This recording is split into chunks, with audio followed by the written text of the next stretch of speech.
네, 오늘 말씀은 어거스틴의 사도신경 해설 세 번째 이야기입니다. 성자 또한 전능하신 분입니다 라는 제목으로 시작됩니다. 성부 하나님은 원하시는 것은 무엇이든지 행하시며 성자 하나님 역시 원하시는 것을 행하십니다. 전능하신 성부 하나님을 생각하면서 전능하시지 못한 성자 하나님을 생각해서는 안 될 것입니다. 이것은 잘못된 생각이며 그러기에 이러한 생각을 여러분의 생각 속에서 제하여 버리십시오. 이러한 생각을 여러분의 기억에 남겨두지 않기를 바랍니다. 여러분의 신앙에 그러한 생각이 마셔지지 않게 하십시오. 그리고 만일 우연히 여러분들 가운데 어떤 사람이 이런 생각을 마셨다면 그로 하여금 토하게 하십시오. 성자 하나님과 성부 하나님의 우리가 인간으로서 가지게 되는 가장 큰 그 개념은, 일단은 우리는 아버지와 아들의 관계라고 할 때에 아버지가 일단 우세하다 또는 또 우월하다라는 생각을 가지고 있습니다. 그리고 아들은 거기에 비해서는 왠지 열등하다라는 그런 생각을 가지고 있죠. 그러다 보니까 하나님에 대해서도 성부 하나님은 전능하신 분이지만 성자 하나님은 과연 전능할까라는 의문을 가지는 사람이 많다는 것입니다. 그러나 성자 하나님과 성부 하나님은 동등하게 전능하신 분이십니다. 성부 하나님은 전능하십니다. 성자 하나님도 전능하십니다. 만일 전능하신 분이 전능하신 분을 낳지 않는다면 정말로 참된 아들을 낳은 것이 아닙니다. 여러분, 그러므로 만일 더 위대한 성부께서 그보다 덜 위대한 성자를 낳으셨다면 우리는 여기에 대해서 무엇을 말하겠습니까?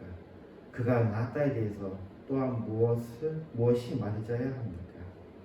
계속해서 어거스틴이 교회에서 이야기하고 있는 것은 성부 하나님이 더 우월하다. 또 다시 뒤집어서 이야기하면 성부 하나님보다 덜 위대한 성자를 낳으셨다라는 것에 대해서 우리가 받아들일 수 없다라고 말합니다. 왜냐하면 성부 하나님이 완전하신 분이니까 완전하신 분이 낳은 그분 역시도 완전하신 분이며 성부 하나님이 전능하신 분이시기 때문에 성자 하나님도 역시 전능하신 분이다 라고 말씀하고 있는 겁니다. 그리고 여기에 전능하다라고 표현하는 것의 핵심이 그때 뭐라고 했던지 기억이 나십니까? 전능하다에 대한 핵심. 그때 이야기하기를 의지 또는 뜻이라고 했습니다. 하나님의 뜻이 곧 누구의 뜻이에요? 예수님의 뜻이며 예수님의 뜻이 곧 하나님의 뜻이라는 겁니다. 실제로 사람은 성숙한 사람이 그보다 성숙하지 못한 아들을 낳습니다. 이것은 사실입니다. 그러나 그것은 사람에게 있어서 아버지는 나이를 먹고 아들은 자라나며 그래서 실제로 아들은 자라나 그의 아버지의 모습에 도달하기 때문에 그러한 것입니다. 여기에 우리가 계속해서 이런 그 오해를 가지고 있는 것에 대해서 어거스틴이 좀 집요하게 이 부분에 대해서 이야기하고 있죠. 집요하게 아버지와 아들이 동등하다. 아버지와 아들이 두 분 다 전능하신 분이다. 지금 계속 집요하게 이야기하는데 실제적으로 우리가 왜 아들이 아버지보다 못하다라고 생각하느냐에 대한 이야기가 여기에 다뤄지고 있습니다. 이 이야기를 할 때에 아리스토텔레스의 이론을 염두에 두고 있는 것 같아 보입니다. 그 아리스토텔레스에게 있어서는요, 우리 안에 우리 되게 하는 것, 즉 본질이 있다고 했습니다. 또는 이것을 실체라고 했어요. 그래서 제1실체, 제2실체라는 이야기를 하면서 우리에게 있는 이 원래의 모습을 또 실체라고 한다면 또 다른 더 근본적인 제1실체가 있다는 겁니다. 그거는 우리에게 하는 어떤 형상, 그 이야기인 거죠. 그 형상을 포르마라는 표현을 쓰고 있죠. 그리고 이 형상에 대해서 아리스토텔레스는 플라톤하고 약간 이렇게 그 차이점을 좀 보면 플라톤의 형상은 완전한 거예요. 이건 이데아라고 이야기하면 완전한 것, 이상적인 것, 뭐 이런 것도 완전한 것입니다. 완전한 것이고 이것은 처음부터 그렇게 존재했던 거예요. 그리고 이거에 대해서 불변이라고 해서 변하지 않는다고 했어요. 근데 아리스토텔레스에 와서는 그 불변의 것이 있는데 그 불변의 것이 우리 안에 들어있으면 얘가 어떻게 작동하느냐에 대해서 이야기할 때에 그 철학자들의 이야기를 이렇게 사람들이 이야기할 때는 그 안에 굉장히 그 깊은 심화뜻이 있다고 믿는 사람들이 많아요. 근데 사실은 아리스토텔레스의 이야기를 들어보면요 뻔한 이야기예요. 굉장히 멍청한 사람의 이야기 같은 느낌이 듭니다. 뭐라 그러냐면요, 형상이 안에 있다면 그 형상이 어떻게 보이는 거야? 지금 모자란 게 있잖아요 했더니 아리스토텔레스는 이런 이야기를 합니다. 잠재태라는 이야기를 합니다. 그리고 이것이 발휘된 형태, 완전태라는 그런 개념을 갖고 있는 거죠. 그러니까 이게 아리스토텔레스 이야기가 너무 뻔하고 정말 좀 멍청한 이야기라고 생각하는 것이, 자, 우리 인간에게 있어서 우리 인간이 자라가는데 자라가면서 우리에게 있는 모든 기능들이 언제 이것이 전부 다 작동합니까? 언제 이게 다 작동하죠? 우리 모든 기능들이 우리가 이 이야기를 못하죠. 지금 현재 최소한 지금 우리 현대의 의학에 와서는 우리는 처음에는 그러잖아요. 유아기 때부터 태아에서부터 시작돼가지고 계속해서 자라가서 그리고 장성한 어른이 되었을 때 그리고 그 이후에는 노년기에 접어들어서 그전에는 이런 이야기 있었잖아요. 쇠퇴라는 이야기 있었잖아요. 노쇠하다, 쇠퇴하다라는 표현을 썼잖아요. 그 이야기가 지금 아리스토텔레스의 그 개념인 거예요. 아리스토텔레스의 개념이 인간이 태어나서 쭉 올라가서 어느 순간 계속 잠재적인 것들을 계속 나타내다가 어느 시점에 딱 도달하면 완전히 다 발휘되는 때가 있다는 겁니다. 그러고 난 다음에 어떻게 되는 거예요? 이것이 점차적으로 줄어들면서 사라져버리는 노쇠 현상으로 간다고 이야기하고 있죠. 그러나 적어도 지금의 의학들은 그렇게 이야기하지 않죠. 지금의 의학은 우리 그 나이를 드신 분들에 대해서 뭐라고 이야기합니까? 노쇠하라는 표현을 이제는 안 쓰죠. 뭐라 그러죠? 계속해서 성장한다는 표현을 쓰죠. 실제로 그렇잖아요. 나이가 들어서 뭔가 기능이 퇴화했어요. 근데 기능이 퇴화했다고 끝나는 게 아니잖아요. 신기한 건 그런 거예요. 대표적인 것이 그겁니다. 근육이라는 건데요. 근육은 우리가 죽을 때까지 계속 다 자라난다 그래요. 계속 생긴다 그럽니다. 그래서 나이가 들면 들수록 더욱더 그 단백질 섭취를 많이 해야 된다라고 주장을 하고 있죠. 근데 이 근육 같은 경우에 보면 우리의 관절 같은 경우도 보면 원래 있던 관절들이 그 기능을 나이가 들면 잃어갑니다. 근데 이 기능을 잃어가는데 그 다시 이렇게 쭉 관찰을 해보니까 그 기능을 잃었던 것에 대해서 다른 것이 되찾아가는 거예요. 그리고 거기 주요 관여한 것이 근육이라는 겁니다. 그러니까는 계속해서 우리가 발전시키면은 이거는 무한정이라는 거죠. 그리고 뇌에 대해서도 대표적인 뇌가 근육이잖아요. 그래서 사람들이 하는 이야기가 나이가 드니까 뭐 자꾸 잊어버린다, 나이가 드니까 자꾸 쇠퇴한다, 어쩐다 이런 이야기를 하는데 실제로 지금 연구를 해보니까 아니라는 거예요. 그게 아니라는 겁니다. 나이가 들수록 뭐 노쇠하고 쇠퇴하고 이런 게 아니고 그냥 그 사람이 안 쓴 거예요. 안 써서 그냥 쇠퇴하는 거라는 거예요. 실제적으로 보면요, 최근에도 뭐 유명하신 몇 분들 이렇게 보니까 나이가 100살이 넘으셔도 여전히 강의를 하시고 여전히 집필 활동을 하시는 분들을 꽤 봤습니다. 보니까 진짜 이 뇌는 죽지 않는 것 같아요. 그리고 우리도 살아보니까 그런 거 있지 않던가요? 나이가 들면 들수록 뇌가 쇠퇴하는 것이 아니라 뭔가 세상에 대해서 더 많이 하는 듯한 깨우침을 얻지 않던가요? 오히려 더 그렇지 않던가요? 이게 계속해서 성장해 나간다라는 게 지금 요즘의 현대 의학의 개념입니다. 근데 이게 나이를 먹는다, 그리고 뭐 이런 내용들을 가지고 이것을 자꾸 규정을 하려고 그러니까 하나님에 대해서도 하나님이 어느 순간에 가서는 이게 딱 고정되는 어떤 느낌이 있는 거예요. 근데 성경에서 보면요, 그런 부분이 좀 있어요. 어떤 부분이 있냐면요, 성경이 상당히 흥미로운 것은요, 이 세상의 이치를 저버리지 않는다는 거예요. 이 세상의 이치를 저버리지 않는다는 겁니다.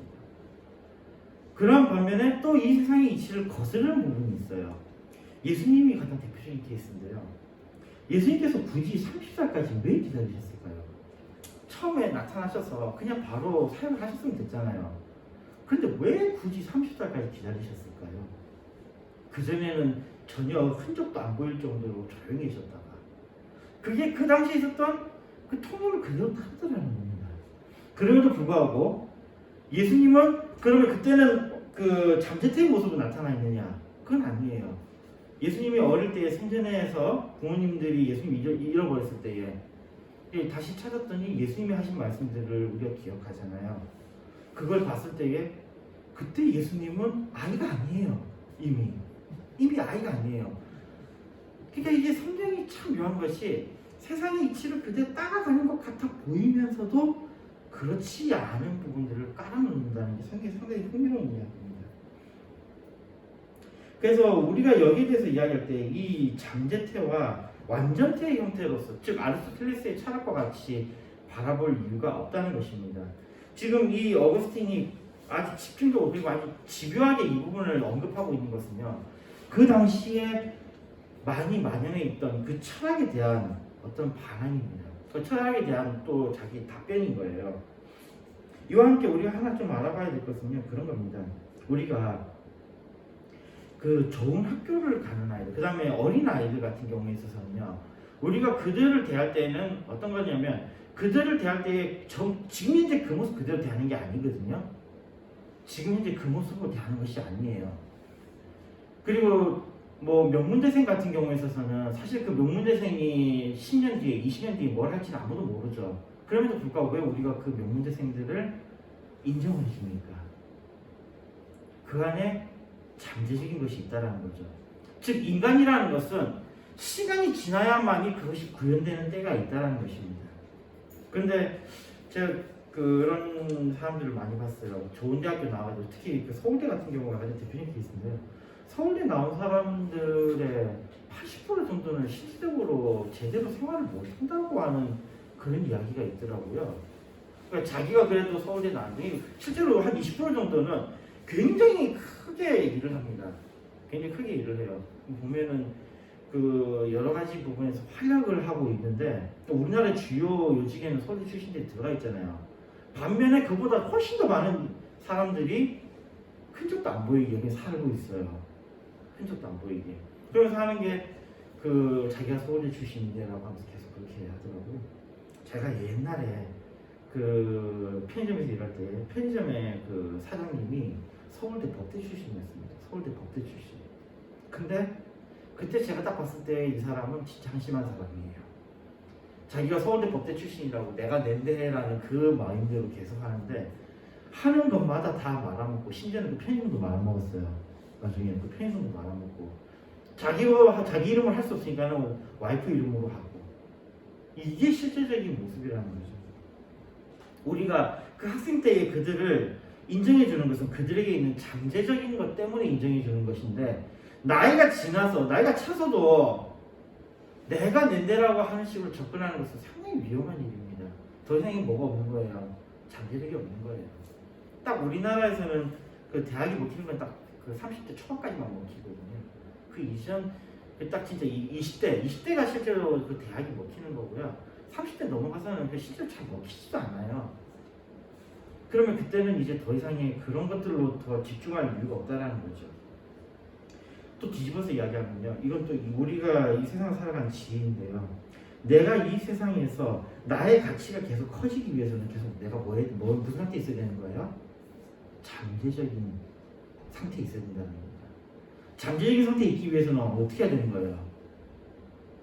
항상 부단히 노력하고 공부도 하고 계속해서 자기를 다듬어 나가야 되는 거예요. 내가 앞으로 그런 거예요. 우리가 그 회사 같은 데서도 보면은 사람들 함부로 대하는 이유가 1년 뒤에, 2년 뒤에, 3년 뒤에, 4년 뒤에 해봐야 어차피 그 자리에 있거든요. 어차피 그 자리에 있거든요. 특히 승진 안 하는 사람 같은 경우에 있어서는 뭡니까? 끝까지 그 사람 그 자리에 있거든요. 그러니까 그 사람 무시하는 거예요. 근데 봐보세요. 이 사람이 계속해서 뭔가 준비해가지고 계속 발전을 해나가요. 다른 데서 뭔가 두각을 나타내요. 그게 될 때는 뭐가 되는 겁니까? 잠재적으로 뭔가 계속 발전해 나가는 사람에 대해서는 사람들은 어떤 현상이죠? 경외하는 거예요. 거기에 대해서 경외하는 거예요. 그러니까 우리가 이 인간에 관한 이야기를 가지고 예수님을 자꾸 바라보려고 하니 예수님이 성부, 성자의 이름에 따라서 성자라는 그 이름에 따라서 아버지보다는 못할 것이다 라는 그런 생각을 가지고 있는데요. 그렇지 않다는 겁니다. 계속 한번 봅시다.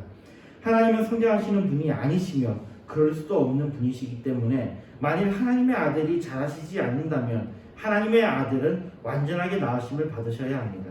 만일 성자 하나님이 자라나시지 않으신다면 그리고 성부 하나님보다 성숙하지 못한 상태로 남아있는 것이 아니라면 완전하게 나신 성자는 정말로 성부와 동일하신 분이어야 합니다. 이런 겁니다. 바로 성장하지 않는다는 거예요. 예수님께서는 성장하지 않는다는 거죠. 그러면 여기에 대해서 조금 흥미로운 거 있죠. 철학에 이런 용어가 있어요. 부동의 원동자라는 게 있습니다. 부동의 원동자.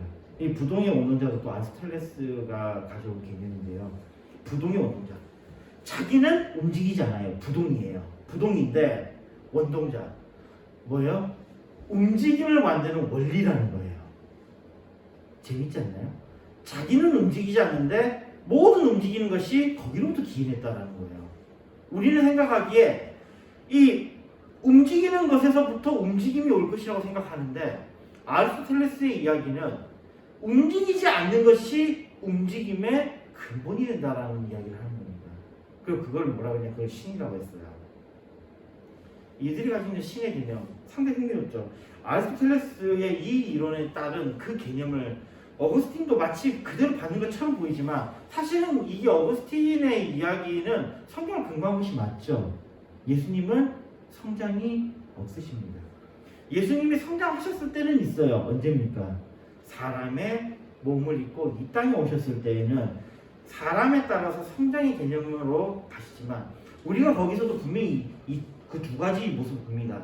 성장하는 예수님의 모습과 함께 또 어떤 거예요? 성장이 없으신 예수님의 모습을 우리는 동시에 볼 수 있어요. 아까 이야기한 성전에서의 그 모습도 역시 성장하지 않는 예수님의 모습을 동시에 볼 수 있는 겁니다. 어머니 아버지가 필요한 아이의 모습과 함께 성장하지 않는 아이의 모습을 그대로 가지고 있는 것이죠. 하나님께서는 특히 예수님께서는 성장하지 않기 때문에 성장하지 않는다라는 것은 변화가 없기 때문에 변화가 없으신 분은 처음부터 완전하게 태어나신다는 것이고 완전하게 나으심을 받으셨다는 것이고 완전하게 나으심을 받았다는 것은 처음부터 전능하신 분이라는 겁니다. 여러분 전능하신 분으로부터 전능하신 분이 나심을 알기에 진리이신 그분의 말씀을 들으시기 바랍니다. 진리이신 분이 말씀하시기에 그분으로부터의 것은 진리입니다. 진리이신 분이 무엇을 말씀하셨습니까? 진리이신 성자 하나님이 말씀하신 것은 무엇입니까? 아버지께서 행하시는 그것을 아들도 그와 같이 행합니다. 여기에 분명히 예수님께서 말씀하십니다. 하나님께서 하시는 그 일을 뭐 한다고요? 아들도 그와 같이 행한다 라고 말씀합니다. 그리고 이 행함이라는 것이 무엇인가에 대해서 다시 이야기합니다. 행하기 원하시는 모든 것을 행하시기 때문에 성자 하나님은 전능하십니다. 만일 성자 하나님이 하시지 못하시는 것을 성부 하나님이 하신다면 아버지께서 행하시는 그것을 아들도 그와 같이 행하느니라 라는 말씀은 성자가 거짓되게 말한 것이 되어버립니다. 그러나 성자 하나님은 진리를 말씀하시기 때문에 아버지께서 행하시는 그것을 아들도 그와 같이 행하느니라 라고 말씀하시는 것을 믿으시기 바랍니다. 여기 보면은 역시 계속해서 우리가 계속 반복해서 언급하고 있는 내용인데요. 하나님이 행하신다라는 것은 뭐를 행하신다? 하나님이 원하시는 것을 행한다는 것입니다. 즉 하나님의 뜻, 하나님의 의지가 행해진다는 것입니다. 이걸 우리 그 정부의 기관으로 와서 이걸 생각해 보면요, 정부 기관은 우리는 삼권 분립을 해가지고 입법과 행정과 사법이 있습니다. 그러나 그 이전에는 사법도 역시 행정이 들어왔었어요. 사법도 행정이 들어와서 그 이전에는 입법과 행정을 나눴던 때가 있습니다. 이렇게 나눌 때가 있었는데 바로 그 입법과 행정을 나눴던 그 개념이 무엇이냐, 바로 이겁니다. 바로 이 기독교의 개념이에요. 삼권 분립이라 하는 게 이게 기독교에서 나온 거라는 겁니다. 뭐냐면요, 참 이 사상가들이 참 대단하다고 생각하는 것이 성경에서부터 이 원리를 찾아냈는데 어떤 일이 이루어질 때는 제일 먼저 무엇을 만드냐? 법을 만듭니다. 법이라는 것은 뭐가 되냐고 그게 바로 의지가 되고 뜻이 되는 거예요. 하나님의 뜻 그것이 어떻게 되는 거예요? 이루어지는 거잖아요. 이루어지는 것은 누가 합니까? 이제 여기 보면은 자, 이 법을 사람들이 입법자들이 우리나라는 국회의원님이 만들죠. 국회의원들이 이 법을 만들면 그 다음에 뭐죠? 이 법에 따라서 뭘 합니까? 행정부에서 그대로 실행을 하는 거예요. 하나님의 뜻이 있는 그것, 하나님의 그 뜻이 그저 어떻게 된다고요? 실행이 된다고요. 이 부분이 나중에 우리가 또 보게 될 요한복음 1장에 나왔던 그 내용입니다. 요한복음 1장에 나왔던 내용이 예수님과 하나님에 대해서 하나 그 되잖아요. 태초에 말씀이 계십니다. 이 말씀이 하나님과 함께 계셨고, 그다음 이 말씀이 곧 하나님이시라고 분명히 말하고 있습니다. 이 부분에서 흥미로운 부분이 바로 이 부분입니다. 예수님께서 그러면 하나님께서 천지를 창조하셨는데 여기에 어디에 관여하셨느냐 이거죠. 어디에 관여하셨느냐? 어디 관여하셨느냐? 바로 여기 이 의지라는 겁니다. 의지라는 건 뭐예요? 설계. 이 세상을 창조하실 때에 빛이 있으라 하신 분은 누구세요? 빛이 있으라 하신 분은 누구십니까? 하나님이시죠. 성부 하나님이시죠. 그래서 우리가 사도신경에서 뭐라 그럽니까? 전능하사 천지를 만드신 하나님 아버지를 내가 믿사오며라고 고백을 합니다. 이 세상을 만드신 분은 누구라고요? 하나님이시라고요. 그럼 이 하나님은 아까 입법과 행정 둘 중에 어느 역할을 하신 겁니까? 어느 역할을 하신 거예요? 바로 행정의 역할을 하신 겁니다. 근데 이 행정의 역할을 하기 전에 이 세상을 만드는 중요한, 그러니까 우리가 나라를 만들 때도 우리가 나라가 만들어졌다는 거, 곧 뭐가 만들어졌다는 이야기예요? 법이 만들어졌다는 이야기잖아요. 헌법이 있어야 되고 그 외에 다른 법들이 있어야 나라가 만들어진 거잖아요.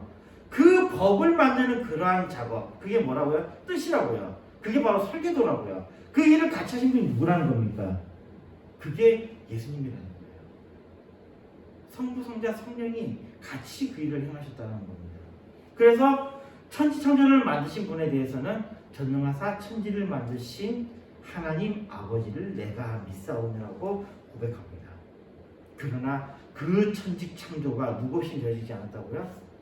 예수님 없이는 되어지지 않았다는 것입니다.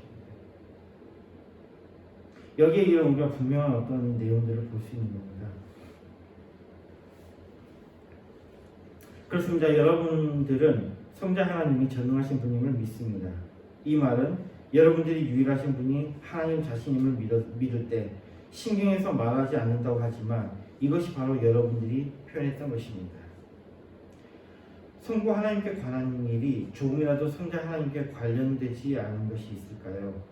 이러한 것은 제가 아닌 비난을 일삼는 이단인 아리우스파에서 말하는 것입니다. 그렇다면 저는 무엇을 말씀드리고 있습니까? 만일 성부에게 연관된 일이 성자에게 연관되지 않은 것이 조금이라도 있다고 한다면 성자 하나님께서 무릇 아버지께 있는 것은 다 내 것이라 라고 말씀하시는 것은 거짓을 말하는 것이 될 것입니다. 여기서 계속 이야기하는 것은 동등함을 계속해서 강조하고 있습니다. 이 아리우스파의 이야기 나오는데요. 이 알렉산드리아 교회에 있었던 이 아리우스를 따랐던 사람들을 아리우스파라고 합니다. 이들은 예수님의 신성을 부인을 합니다. 오직 성부만이 영원하고 성자는 피조물이다라고 주장을 펼쳤던 사람들입니다. 지금도 여전히 이런 이야기를 하는 사람들이 많아요. 예수님은 피조물이다라고 이야기하는 사람들이 많습니다. 정말 많은 이단들이 예수님에 관해서 이단들이 나왔죠. 심지어는 예수님도 피조물이고 피조물인 자신도 뭐가 된다는 거예요? 예수가 된다라고 자기가 메시아라고 주장하는 몇몇 미친놈들도 있잖아요. 최근에 우리 뉴스에서 많이 보고 있죠. 그런 이야기들이 지금 계속해서 퍼져나가고 있고요. 예수님을 인간이라고 이야기하는 순간 나도 뭐가 될 수 있는 거예요? 나도 예수가 될 수 있는 겁니다. 나도 그리스도가 될 수 있는 거예요. 그러나 예수님은 인간이 아닙니다. 오히려 완전한 인간이시면서도 또한 완전한 하나님이십니다. 완전한 신이에요. 아리우스파들이 예수님을 인간이라고 주장을 했고, 이들은 니케아 공의회, 이게 325년에 있었던 공의회인데, 이 공의회에서 이들은 이단으로 규정을 받습니다. 그렇지만 그 세력은 역사 속에서 계속해서 남아 있었고, 심지어는 오늘날에도 이와 같이 주장을 펼치는 자들을 우리는 쉽게 만나볼 수 있습니다. 참 이 이단들의 그 뿌리가 참 깊은 것 같아요. 그러나 예수님이 만약 피조물이라고 한다면 하나님과 동등될 수 없고 하나님처럼 뭐 할 수 없는 거예요. 하나님처럼 전능하실 수가 없는 겁니다. 그러나 우리는 사도신경에서 분명히 고백합니다. 예수님은 전능하신 하나님이십니다.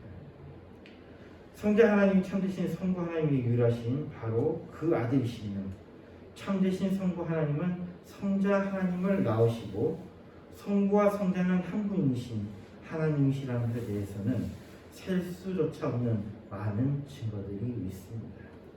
오늘 이 부분을 좀 정리를 해보면요, 예수님과 하나님, 그 성부 하나님과 성자 하나님을 구분짓는 것에는 나음이라는 단어가 있습니다. 나음이라는 단어가 있어요.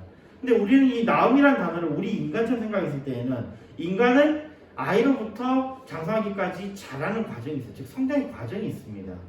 이것 때문에 우리가 자꾸 아들은 아버지보다 못하다라는 생각을 가지기 쉬운데, 그러나 하나님은 뭐가 없는 거예요?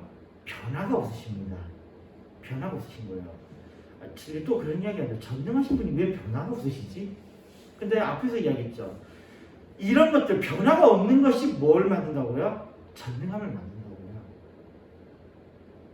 그리고 거짓말을 못해야만이 전능한 거예요. 우리가 소위 말하는 전능함에 배척되는 단어들이 많다라는 겁니다. 모든 것을 다 할 수 있는 것이 전능이 아니라 어떤 것을 못하는 것을 우리는 전능이라고 말하는 거예요. 그러니 예수님에 대해서도 예수님은 나으심을 받았습니다. 그러나 뭐 하지 않는다고요? 성장하지 않는다고요. 잘하지 않는다고요. 즉 무슨 이야기냐면 변화하지 않는다고요.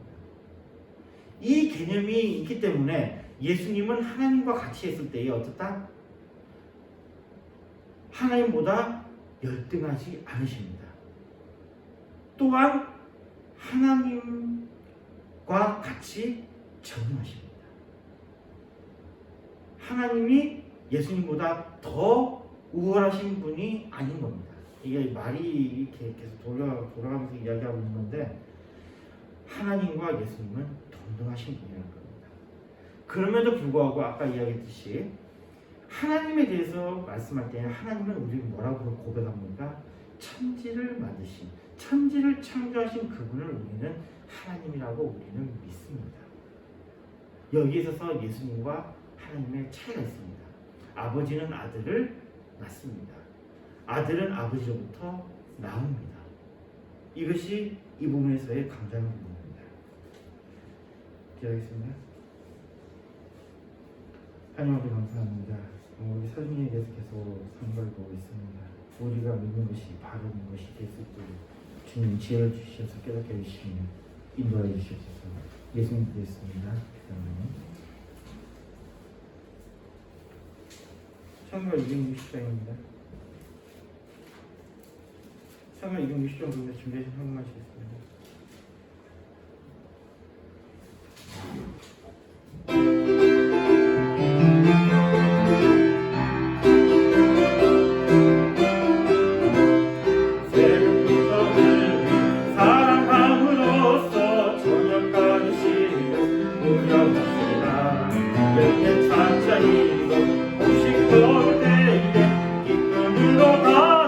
거두리로다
거두리로다 거두리로다 거두리로다 기쁨으로 다들 거두리로다 거두리로다 거두리로다 기쁨으로 다들 거두리로다.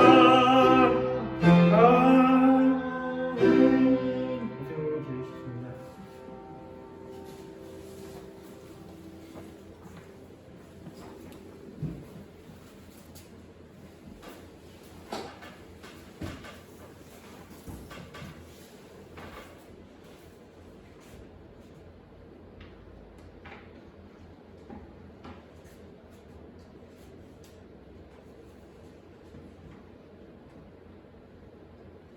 기도하겠습니다. 감사합니다. 감사에 감사합니다. 주님들 지키니 만국의 근원이신 아버지 오늘도 귀를 지킬 수 있게 하시는 감사드리면서 사용하는 감사님 수고하신 하나님을 저희들의 은혜를 입혀주시고 거룩한 주님의 날 주님 앞에 나와서 예배드릴 수 있도록 은혜를 입혀주신 것을 감사합니다. 저들이 날마다 늘 항상 주를 사랑하며 가까이하며 함께하며 늘 사모하는 마음으로 넘치도록 주여 저들이 주를 사랑하게 하여 주옵소서.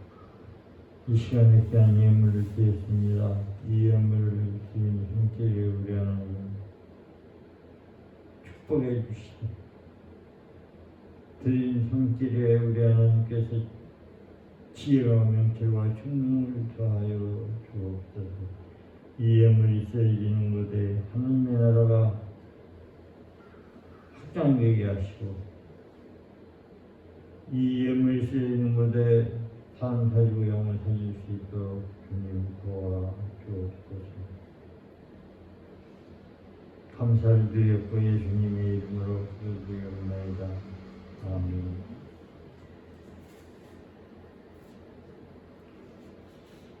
찬송가 1장입니다.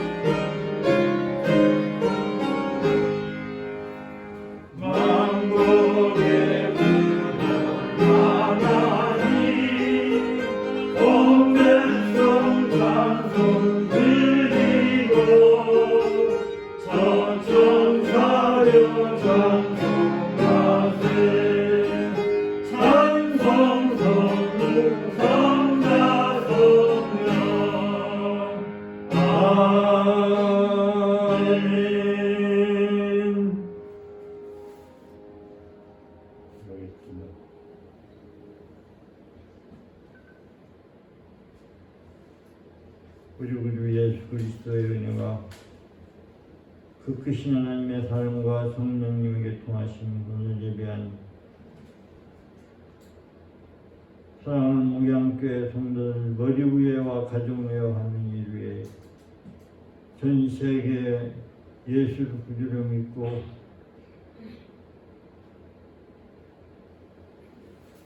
예배한 모든 자를 머리 위와 가정 위와 하는 일 위에 앞으로 전도받아서 구원받을 자들 머리 위와 가정 위와 하는 일 위에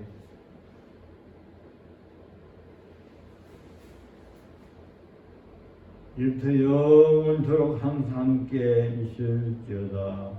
아멘.